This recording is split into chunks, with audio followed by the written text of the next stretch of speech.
সাহাবায়ে কেরামদের খাবারের কোনো ব্যবস্থা নাই। এলাকার মানুষদেরকে বললেন, আমরা হলাম মুসাফির, আমাদেরকে খাবারের ব্যবস্থা করা যাবে কি? গ্রামের কোন মানুষ তাদেরকে মেহমানদারি করাইতে রাজি হইল না। নবীর সাহাবী হযরত আবু সাঈদ খুদরি রাদিয়াল্লাহু তাআলা আনহু বলেন, দিন চলে গেল, সন্ধ্যা আমাদের সামনে।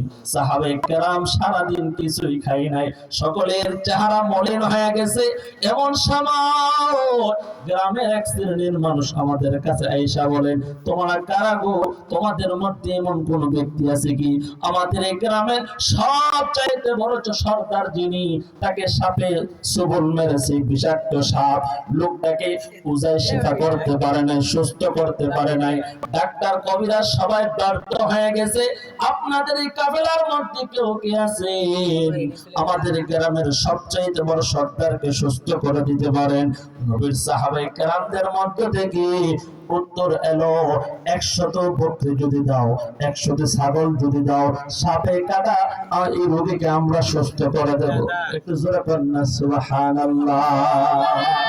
এলাকার সর্দারকে সুস্থ করার জন্য সমস্ত মানুষগুলো জমা হয়ে গেল, 100 ছাগলের ব্যবস্থা করা হলো।